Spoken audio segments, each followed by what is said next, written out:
The first thing to go wasn't the hope. It was the sound. The world had bleached itself into a blinding, silent furnace. The only noise left was the frantic, paper-thin rasp of my own breath and the tearing of fine Boston silk against thorny scrub. I was Alara Vance, daughter of a shipping magnate, and I was supposed to be planning a wedding. Instead, the South Dakota Badlands were planning my funeral. I ran from a monster in a tailored suit only to find myself at the mercy of the land itself.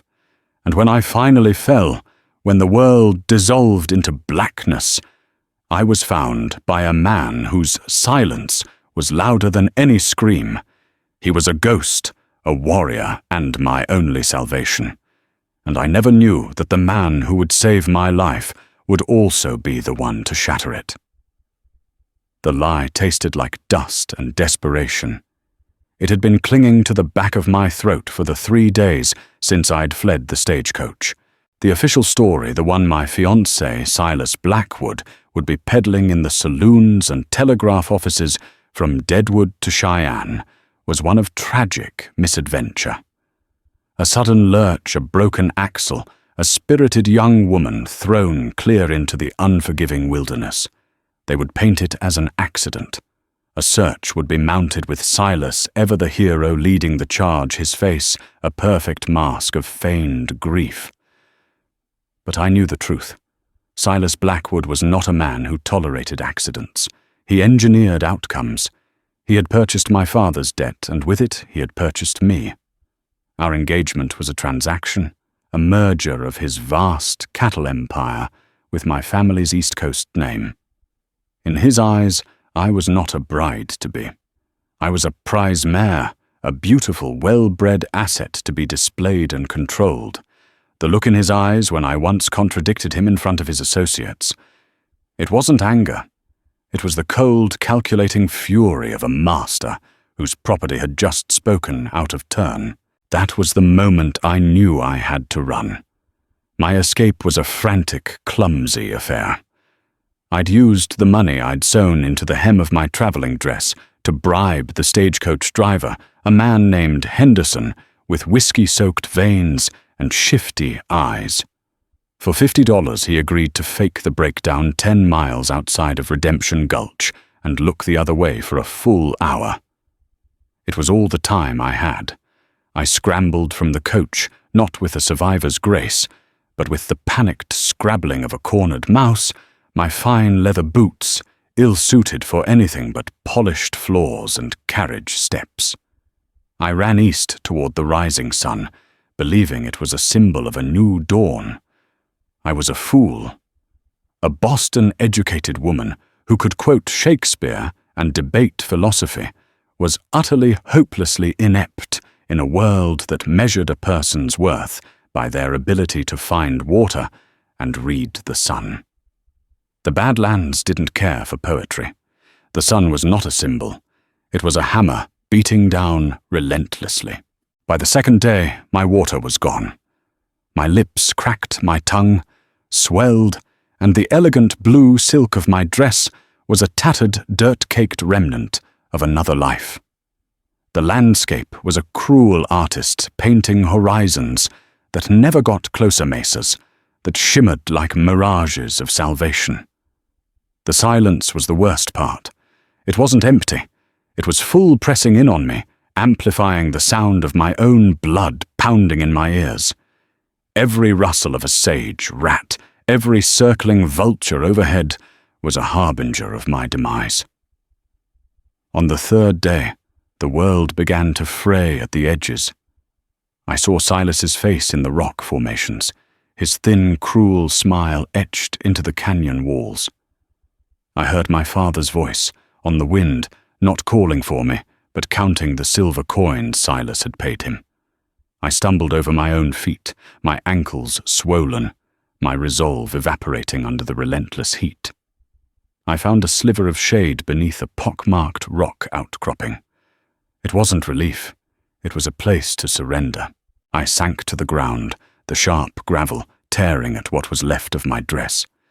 The scream I'd been holding back for days finally died in my throat, a dry, pathetic little squeak.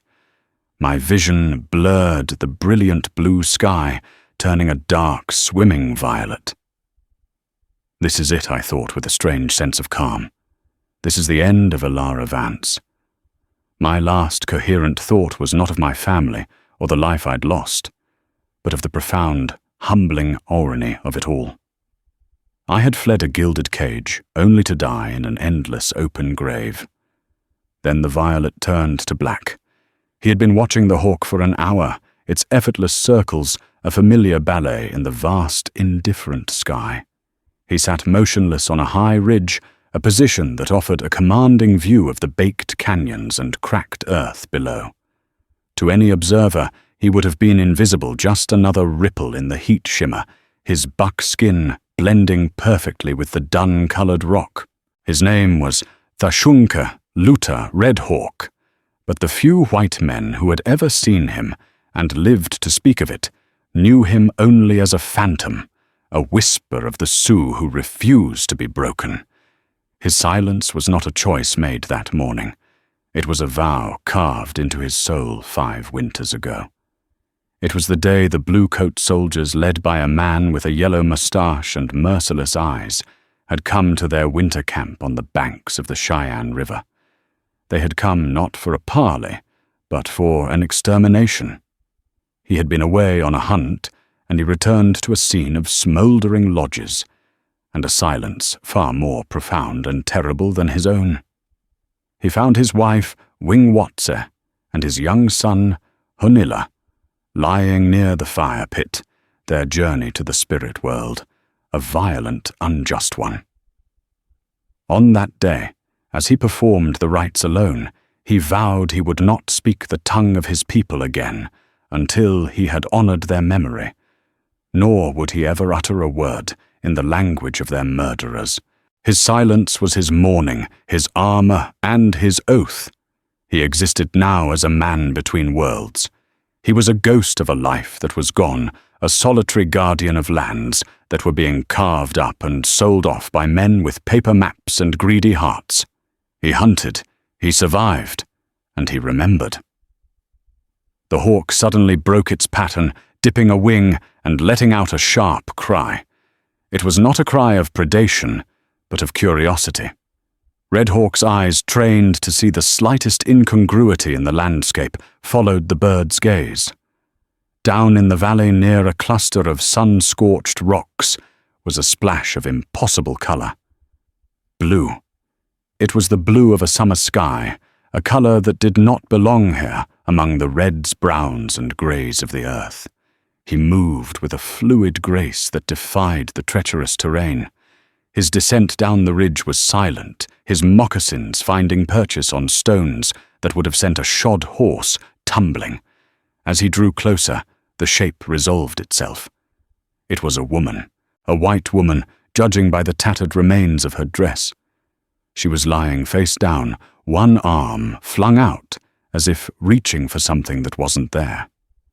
His first instinct was a cold, hard knot in his stomach.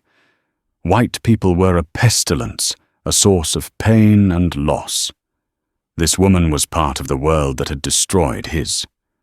She was an intruder, a trespasser on sacred ground, and the land itself was rightly claiming her. The law of this place was simple. The weak, the unprepared, they perished. It was just. He should turn walk away and let her bones bleach under the sun. It was what she deserved. It was what they all deserved. He took 3 steps away, his jaw set the ghosts of his wife and son whispering in his mind. They show no mercy. Show them none. But then he stopped. Something in the pitiful stillness of her form arrested him. It was the delicate line of her neck, the smallness of her hand resting in the dirt. She was not a soldier. She was not a railroad man with a rifle. She was lost. A fragile piece of a foreign world broken and discarded by the savagery of his own. He looked at her, and for a fleeting, agonizing moment, he did not see a white woman. He saw the vulnerability of all living things, the same vulnerability he had seen in the eyes of a wounded doe, the same helplessness he had felt when he held his son's small, still body. A war raged within him, silent and violent. The spirits of his ancestors screamed for retribution, for indifference. The memory of his wife's gentle hands urged him to turn his back. But another voice, an older, deeper instinct, the Lakota belief in Tiospaya, the interconnectedness of all things, the duty to aid the suffering, rose against the tide of his grief. To leave her here would be to surrender a piece of his own humanity. It would be an act of spiritual decay, a victory for the bitterness that threatened to consume him whole. He stood over her for a long minute, his shadow falling across her body. The sun beat down. The hawk circled once more, then soared away. He looked at his hands, calloused and strong hands that could kill a man or gentle a horse. He looked down at the woman. A deep, shuddering sigh escaped his lips, the most sound he had made in days. I couldn't stop myself. The thought was not in words, but in a profound, gut-wrenching certainty. With a grace that belied his strength, he knelt. He gently brushed the dirt-matted blonde hair from her face, revealing features drawn taut with suffering, but still holding a ghost of refinement. Her skin was blistered by the sun, her lips nearly black. He slid one arm under her knees and the other behind her shoulders. She weighed almost nothing, a bundle of silk and bones. He lifted her, and with the setting sun casting their long shadow across the desolate land, the silent Lakota warrior began the slow, deliberate journey, carrying the lost woman toward the sanctuary of his fire. I awoke to the sensation of water. Not a deluge, but a single miraculous drop on my cracked lips. Another followed, and then another coaxed from the edge of a dampened piece of hide. My eyes fluttered open, struggling to focus. The world was soft, bathed in the flickering orange glow of a fire. I was not in the glaring hell of the daytime Badlands, but a place of gentle shadows. Panic, cold and sharp, lanced through me. I tried to sit up, a gasp escaping my raw throat, but a wave of dizziness pushed me back down.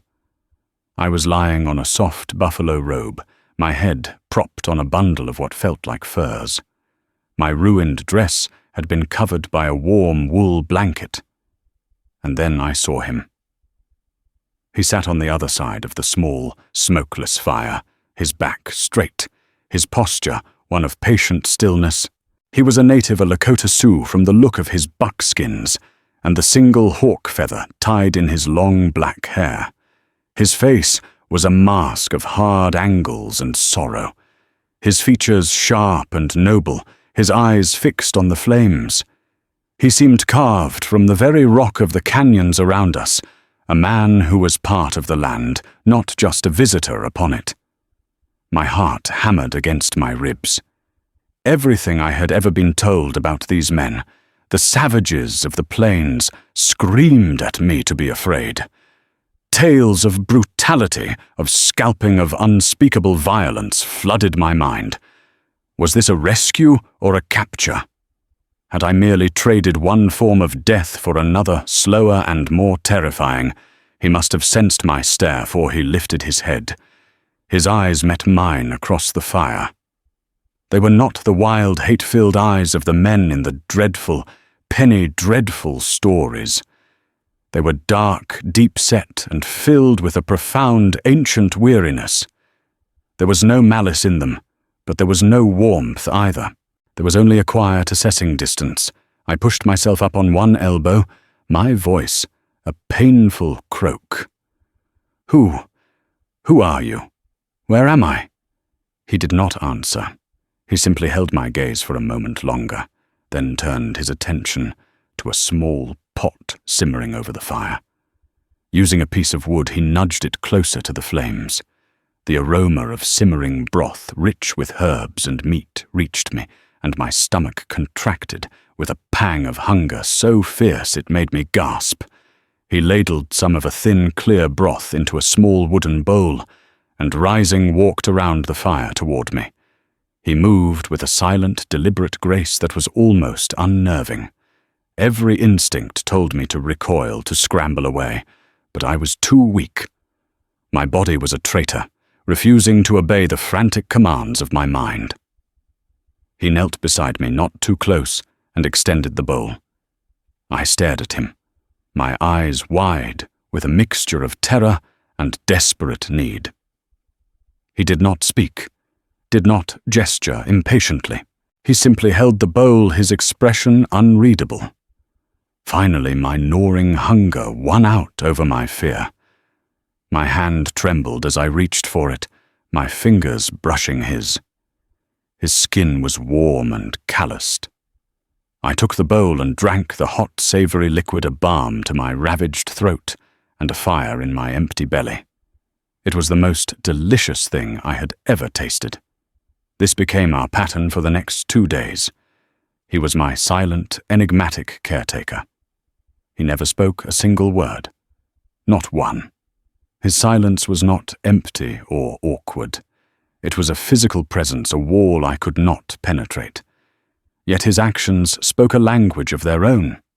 He would leave for hours at a time, returning with a rabbit or a grouse, which he would prepare with practiced efficiency. He showed me how to find a particular root that, when chewed, soothed my scorched throat. He treated my sunburn with a poultice of crushed leaves that smelled of mint and damp earth. He cleaned and stitched the largest tear in my dress with a bone needle and thread made of sinew, his large hands surprisingly deft. He was a paradox. His stoic silence and the sheathed knife at his belt spoke of danger of a warrior's life. But his care for me was gentle, almost tender. There was a moment on the second evening when a fit of coughing seized me, a dry, racking spasm that left me breathless. He was by my side in an instant, holding a water skin to my lips, one hand resting lightly on my back to steady me. The touch was impersonal, functional, yet it sent a strange jolt through me.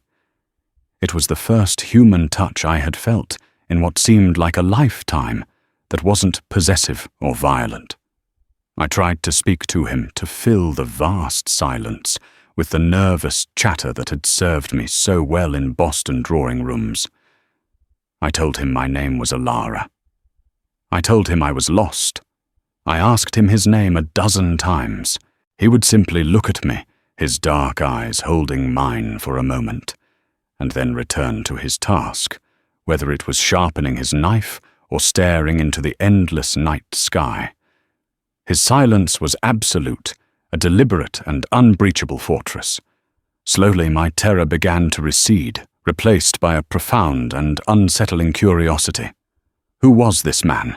Why was he alone? And why, after all his people had suffered at the hands of mine, had he chosen to save me? He was no simple savage. In his silence, there was a depth of thought and a weight of sorrow I could only guess at.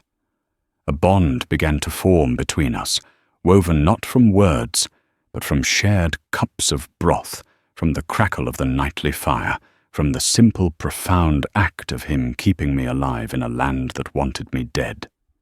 It was the strangest, most fragile trust I had ever known, a quiet understanding that passed between two people who had no language in common, but the universal one of survival. 200 miles west, in the muddy, raucous streets of Deadwood, the air was thick with the stench of cheap whiskey sweat and greed. Here power was not measured in bloodlines or eloquent speech, but in gold dust and the number of guns a man could command. And by that measure, Silas Blackwood was a king. He sat in a plush leather chair in the back room of the Bella Union Saloon, a glass of expensive Tennessee whiskey untouched on the table before him. His tailored suit was immaculate, a stark contrast to the grime of the town. His face, usually a controlled mask of cold ambition, was tight with a barely suppressed rage. 3 days, Marshal, Silas said, his voice a low, dangerous purr. 3 days, and your esteemed trackers have found nothing but a torn piece of lace. Are you telling me the most valuable woman in the Dakota Territory can simply vanish into thin air? Marshal Thompson, a weary man with a drooping moustache and a healthy fear of Silas Blackwood, shifted his weight. It's the Badlands, Mr. Blackwood. It's not like Boston Common. A person can get turned around, fall in a ravine. It's wild country. Do not speak to me of wild country. Marshal. Silas snapped his knuckles white as he gripped the arm of the chair. I own half of this wild country. Elara is out there. My Elara, she is delicate, unsuited for this coarseness. He said the word delicate, as if describing a porcelain vase, an object of immense value and fragility. He didn't believe for a second it was an accident. The bribed stagecoach driver Henderson had been found 2 days later in an alley behind a brothel, his throat slit and his pockets empty. A common robbery, the marshal had declared. Silas knew better. It was a loose end, and someone had tied it up for him. But Elara's flight was an intolerable act of defiance. It was a public humiliation. His property had run off. It was an insult that had to be answered, and the answer had to be brutal and absolute. Your men are fools, Silas declared, standing up and pacing the small room. They are looking for a lost lamb. I need a wolf to catch a wolf, or in this case, a fox. He stopped and turned to the third man in the room, who had been silent until now, leaning against the wall by the door. The man was the antithesis of Silas Blackwood. He was tall and rangy, dressed in worn buckskins and smelling of pine smoke and trail dust. His face was a roadmap of hard living. His eyes a pale, chilling blue that seemed to see right through a man. This was Jedediah Jed Stone, the most feared and respected tracker west of the Mississippi. It was said Jed could track a shadow across solid rock and hear a leaf fall in the next county. Mr. Stone. Silas said, his tone shifting from anger to business. The marshal's men have failed me. I am now commissioning you directly. $500 to find her. Jed pushed himself off the wall, his movements slow and deliberate. He didn't look impressed. And what do you want done when I find her, Mr. Blackwood? You are to bring her back. Unharmed, of course, Silas said, a thin, unpleasant smile touching his lips. She is my fiancée, after all. She is likely confused, terrified. She will need to be persuaded to return. Jed's pale eyes narrowed. Persuaded. He let the word hang in the air. And if she's not alone, if some homesteader or native has found her. The mask of civility dropped from Silas's face. His eyes went cold and flat like chips of obsidian. Then you will eliminate the complication. I don't care who it is. Man, woman, or child, white or red. No witnesses, no loose ends. Bring me Elara and leave a lesson for anyone who dares to touch what is mine. Another $500 for the complication. Is that clear? Jed Stone held Silas's gaze for a long moment. He was a man who operated on a simple, brutal code, but even he could recognize the obsessive poison in Blackwood's eyes. This wasn't a rescue mission. It was a recovery of stolen property, and it smelled of blood. But $1,000 was a fortune. It was enough to buy a small ranch to finally hang up his tracking spurs. The money first, Jed said, his voice a dry rasp. Half now, half on delivery. Silas smiled a predator's smile. He pulled a thick leather pouch from his coat and tossed it onto the table. It landed with a heavy metallic thud. Pleasure doing business with you, Mr. Stone. Find my little lost bird and bring her home to her cage. Jed picked up the pouch, weighed it in his hand, and tucked it into his belt. He gave a curt nod to the marshal and walked out of the room without another word. As the door swung shut, Marshal Thompson wiped a bead of sweat from his brow. "You're unleashing a devil to catch an angel, Silas," the marshal muttered. Silas Blackwood walked to the window, staring out at the dirty street. "An angel!" He scoffed his reflection, a dark shape against the glass. "She's a possession that has temporarily misplaced itself, and when I find her, I will remind her what happens when my property learns to walk." The hunt had begun, and Jedediah Stone, with his cold blue eyes and uncanny skill, was the perfect hound for the cruel, relentless hunter that was Silas Blackwood. The rhythm of our days had become a strange, silent routine. Red Hawk would hunt and forage. I would tend the fire and try to regain my strength. My body was healing the blisters on my feet, giving way to calluses, my skin browning under the sun. I was learning to read the subtle signs of his moods. A tightening of his jaw meant frustration after a poor hunt. A slight softening of his eyes as he watched the sunset meant a moment of peace. One morning, he rose before the sun, his movements more urgent than usual. He packed a small bundle strips of dried meat, a water skin, his knife. He then looked at me and gestured to my feet, then pointed southeast. It was clear we were moving.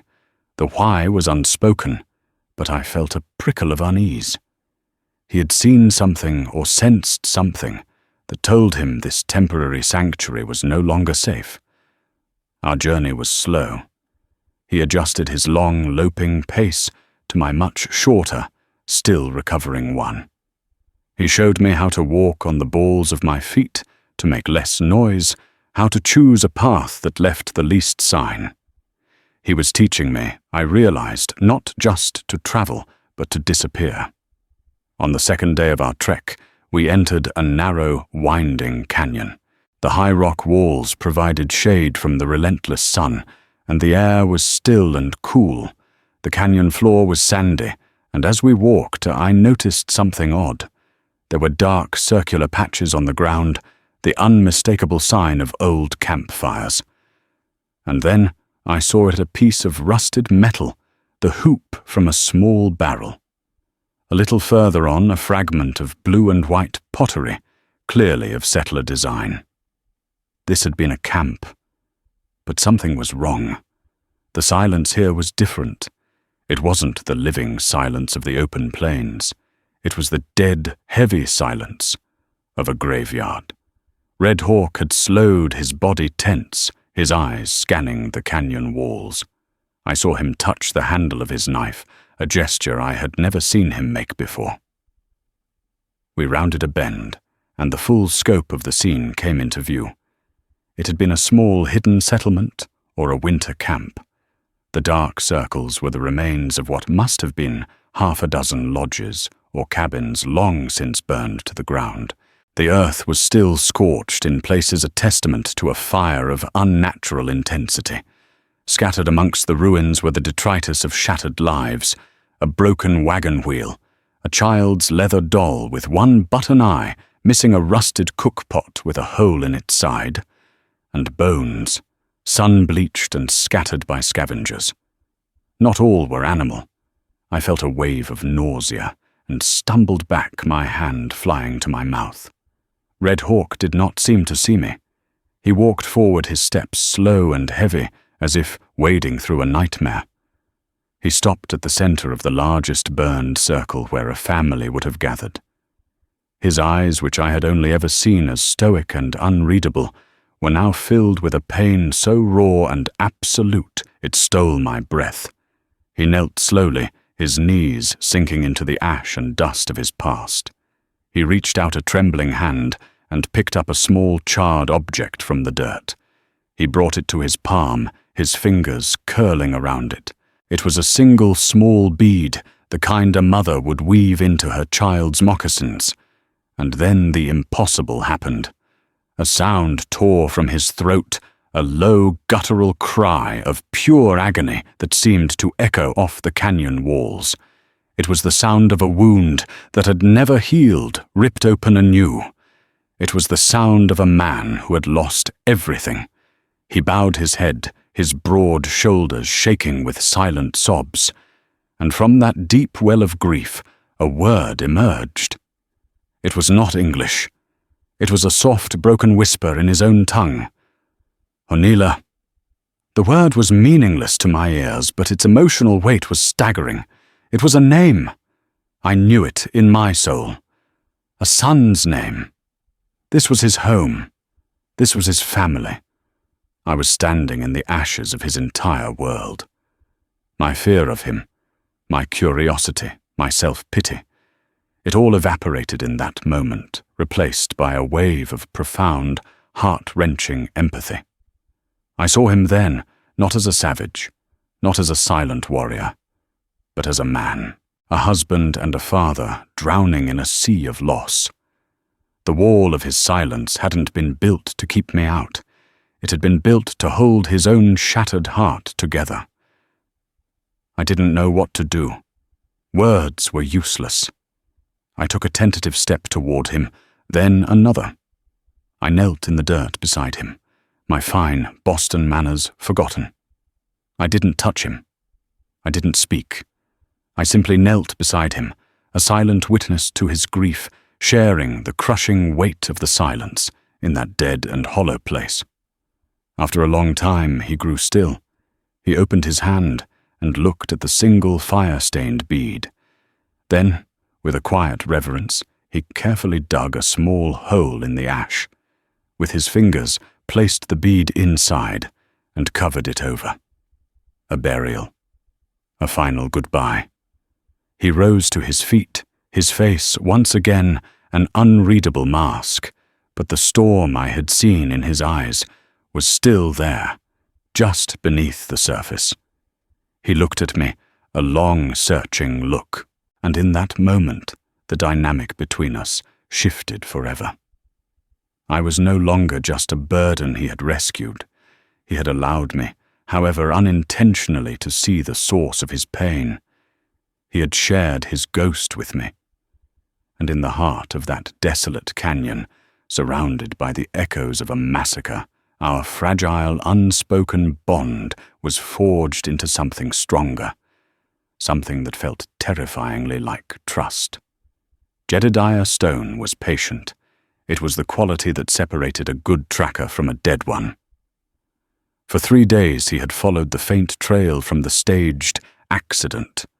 He'd found the place where the woman Elara Vance had spent her first desperate night. He saw the signs of her stumbling, undirected flight, the path of a panicked city dweller. It was easy going. He'd figured he would find her huddled and half dead within another day. Then the trail changed. The footprints became more purposeful. They were joined by a second set, moccasins.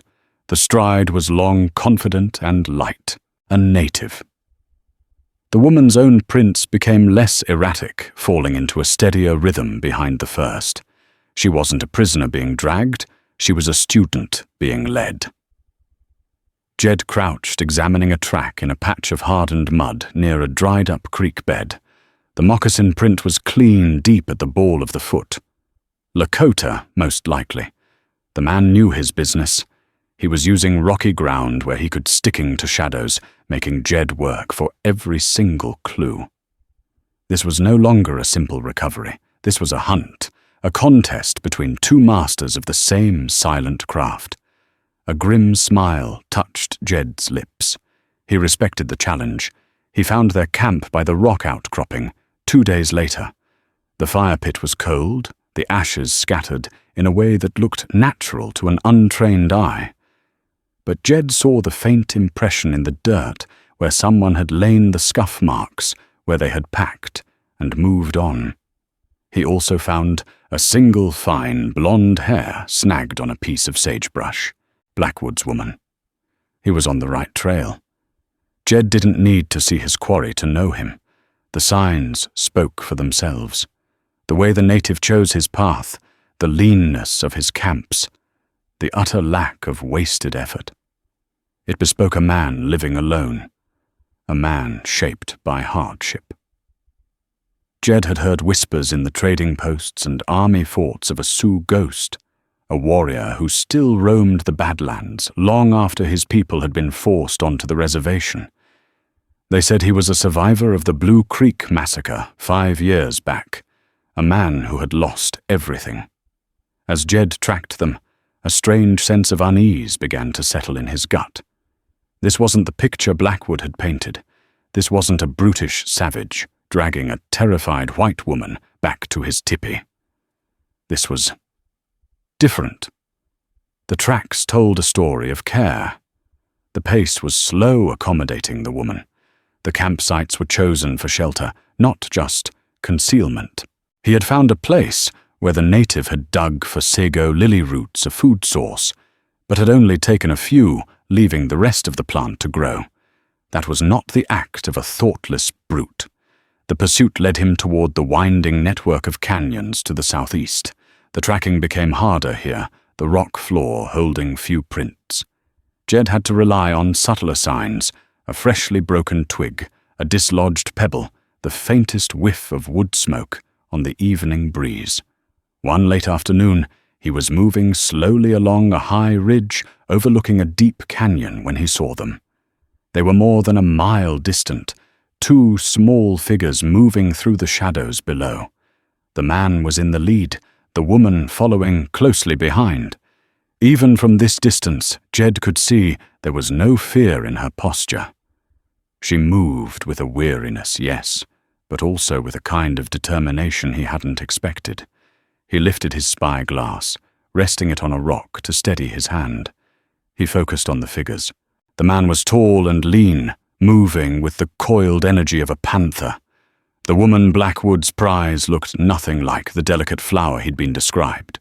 She was thin and sunburnt, her fine dress a wreck, but she was keeping pace. As he watched, she stumbled. The Lakota man stopped, instantly turning and offering her a hand without hesitation. She took it, and he helped her over a patch of rough ground. Jed lowered the spyglass, a frown creasing his weathered face. It was a simple human gesture, an act of kindness. It didn't fit with the $1,000 bounty in his saddlebag or the cold-blooded instructions that came with it. Eliminate the complication. The complication was a man helping a woman he had likely saved from certain death. He lay on the ridge for an hour, watching them make camp in the canyon below. He could have ended it right then. A single shot from his Sharps rifle. It was an easy distance for him. The complication would be eliminated, and the woman would be terrified and easy to handle.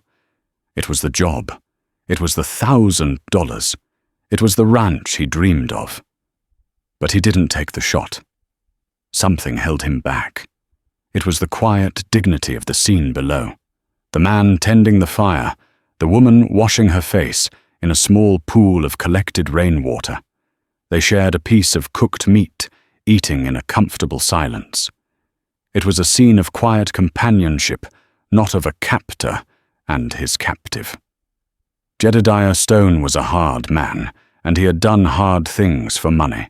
He'd hunted men for bounties before, but they had always been outlaws, killers themselves. This was different. The man below was guilty of nothing more than saving a life. And the woman, she didn't look like she wanted to be rescued. She looked like she had finally found a place where she wasn't some rich man's property. He lowered his rifle, the cold metal feeling alien in his hands. A conflict was stirring in him, a quiet rebellion against the cold calculus of Blackwood's gold. For the first time in a long time, Jedediah Stone was not sure what he was going to do. He would continue to follow, to close the distance. But the question of what he would do when he found them was no longer a simple matter of business. The hunter was beginning to doubt the hunt. The feeling of being watched was no longer a suspicion. It was a certainty, a cold pressure on the back of my neck. For days, Red Hawk had felt it in the unnatural stillness of the birds, in the way a deer would bolt for no apparent reason.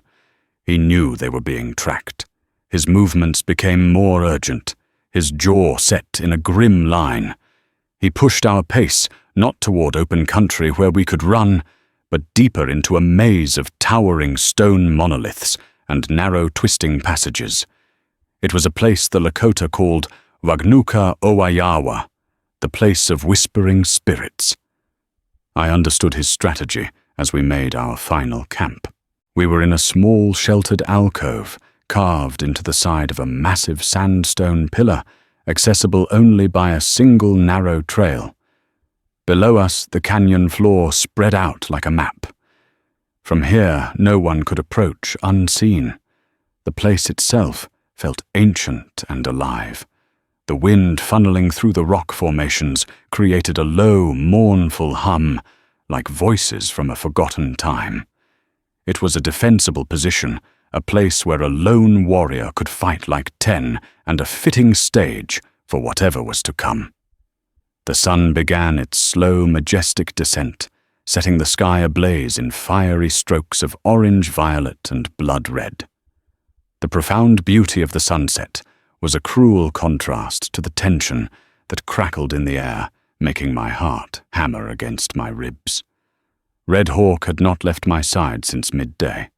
He sat cross-legged, watching the trail below the longbow he had strung that afternoon, resting across his knees.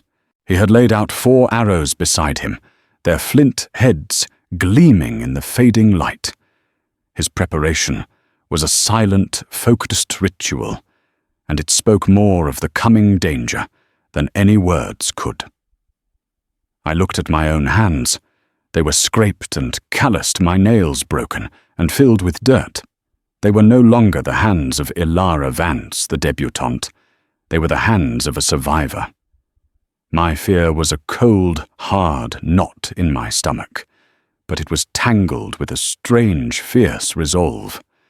I thought of Silas, of his cold smile, and the smothering weight of his ownership. Then I looked at the silent man beside me, the warrior who had tended my wounds, fed me, and shared his profound grief with me without a single word. I would not be a prize to be reclaimed. I would not go back to that gilded cage. I picked up a heavy, smooth rock, its weight a comforting anchor in my palm. It was a pathetic weapon, but it was mine. The sound, when it came, was sharp and unnatural in the sacred quiet, the metallic clink of a horseshoe on stone. It was a careless sound, an arrogant sound, the sound of a man who believed the hunt was already over. 2 riders emerged from the shadows at the mouth of the pass. The man in front was instantly recognizable. Silas Blackwood. Even covered in trail dust, his expensive city clothes and polished boots were an insult to the landscape. He sat his powerful black stallion with an air of absolute, unshakable authority. Behind him, on a wiry Mustang, was a man I didn't know, but I knew who he must be. He was rangy and weathered with cold blue eyes that swept over our position, assessing every shadow, every advantage. This was the tracker. Jedediah Stone. Silas saw us. A triumphant, predatory smile spread across his face, a look I knew all too well. It was the look he wore when he closed a business deal, when he cornered a rival. "Ilara, my dear," he called out, his voice dripping with condescending possession, the sound echoing unnaturally off the ancient stones. "Your little wilderness adventure is over. It was a charming fit of hysterics, but it's time to come home. Mr. Stone and I will escort you back to civilization." I rose to my feet, the rock in my hand feeling heavier now. Red Hawk rose with me, a fluid, silent motion. He knocked an arrow, the simple act a declaration of war. "I'm not going back with you, Silas." I called down, my voice trembling, but carrying a strength I didn't know I possessed. Silas's smile tightened, the humor vanishing. "Don't be a little fool. You are my fiancée. We are to be married. That is the arrangement." Did this savage... He gestured dismissively toward Red Hawk. put these ridiculous romantic notions in your head. He is a relic, a ghost. His people are gone. His land is forfeit. He is nothing." The insult was like a physical blow. "He saved my life," I retorted, my voice ringing with fury. I took a half step, placing myself slightly in front of Red Hawk, a protective instinct I couldn't suppress surging through me. He showed me more honor in his silence than you have ever shown in your entire life of empty words. Silas actually chuckled a dry, grating sound. "Honor. That's the word you use. I call it opportunity. Now I will ask you one last time, Elara. Come down here. Do not make me come up there." No. The word was a final, unshakable stone dropped into a deep well. The veneer of civility shattered. Silas's face contorted into a mask of pure reptilian rage. He turned in his saddle, his eyes locking on the tracker. "Stone," he snarled. "Your money. Earn it. Kill the Indian." Jedediah Stone, who had been watching the entire exchange with an unnerving stillness, looked from Silas's twisted face to the two of us standing on the ledge. His gaze was analytical, assessing. He saw the defiant woman, the silent warrior poised to defend her, the arrow aimed squarely at his chest. But his gaze lingered, and I felt as if those pale blue eyes were reading the entire history of the past week, a story of survival and quiet decency that he had pieced together from our tracks. He dismounted, slowly, deliberately. "No," he said. The word was quiet, but it landed with the force of a gunshot in the tense silence. Silas stared at him, his mouth agape with disbelief. "What did you say to me?" "I said no." Jed repeated his voice, a flat, hard rasp. He met Silas's glare without flinching. "My contract was to track and retrieve the woman. You want a murder done, you pull the trigger yourself." "I am paying you a fortune," Silas screamed, his voice cracking with fury. "You work for me." "Some things ain't for sale, Blackwood," Jed said, and with that simple statement, he turned his back on his employer, a final and absolute act of repudiation. Utterly unhinged, Silas ripped a pearl-handled revolver from his coat. "Useless, all of you, I'll do it myself."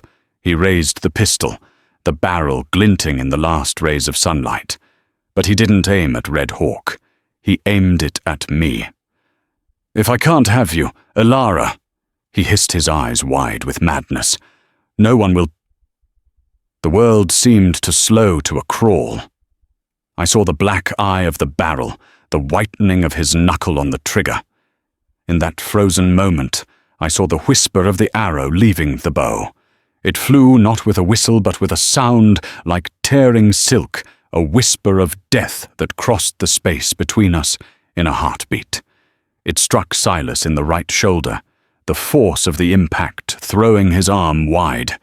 The revolver fired the shot going wild, the bullet screaming off the rock far above my head, the boom of it a deafening sacrilege in this quiet place. Silas cried out a shriek of pain and shock. Before he could regain his balance, Red Hawk was moving. He didn't climb down. He leaped a breathtaking 10-foot drop landing in a crouch on the trail below, with the silent grace of a panther. He covered the remaining distance in a blur of vengeful motion, slamming into Silas and knocking him clean out of the saddle. They went down in a cloud of dust and a flurry of violent motion. Jed Stone stood by his horse, his rifle held ready, but pointed at the sky, making no move to interfere. This was a reckoning between two worlds, and he was now merely a witness. Silas, for all his bluster, was a city man. He was no match for the raw, primal fury of the warrior. Red Hawk fought with the pent-up grief and rage of 5 years of loss. Every blow was for his murdered wife, for his lost son, for a way of life that had been stolen and burned. He disarmed Silas, sending the fancy pistol skittering across the rocks, and pinned him to the ground. Red Hawk's knife, The one I had seen him use to skin rabbits and carve tools flashed in the last light of dusk. He pressed the razor-sharp point against the soft flesh of Silas's throat. Silas Blackwood, the cattle baron, the king of Deadwood, the man who owned everything, and everyone was reduced to a sputtering, terrified animal whimpering for his life in the dirt. Red Hawk held the blade steady, his entire body trembling with the effort of restraint. His chest heaved, and his eyes, visible over Silas's shoulder, blazed with a fire that could have consumed the world. I saw the battle raging within him, the righteous need for vengeance warring with the profound honor that had led him to save me. To kill this pathetic, loathsome man would be justice, but it would also be an echo of the very violence that had destroyed his own peace. I watched my breath caught in my throat as a great, shuddering sigh racked his body. The inferno in his eyes banked, receding into a smouldering ember of sorrow. He had looked into the abyss of his own hatred and chosen to step back. With a final guttural exhalation, he pulled the knife away and rose to his feet, leaving Silas gasping and trembling on the ground. He had won not just the fight, but the war within his own soul. Jed Stone walked over to the whimpering Silas and kicked the revolver further away. "Get on your horse, Blackwood," Jed said, his voice laced with a cold, bottomless contempt. "Your kind poisons everything it touches. Ride out of here and don't ever come back. If I ever see you in these lands again, I promise you I'll finish what he started." Clutching his bleeding shoulder, Silas scrambled onto his horse and galloped away like a coward, his dark shape swallowed by the gathering night. Jed looked up at us. He gave a small, almost imperceptible nod to Red Hawk, a gesture of profound respect from one warrior to another. Then his pale eyes met mine. "Mom," he said, "the world already thinks you're dead. Might be best for everyone if you keep it that way." Without another word, he mounted his own horse and rode off into the darkness, leaving us alone in the sudden ringing silence of the canyon, the whispers of the spirits their only witness. The ordeal was over. I was free. I looked at Red Hawk as he climbed back to the alcove, at the man whose silence I now understood better than any spoken language. The sun had finally set, and in the deep twilight, a new uncertain dawn was breaking just for us. In the end, I never went back.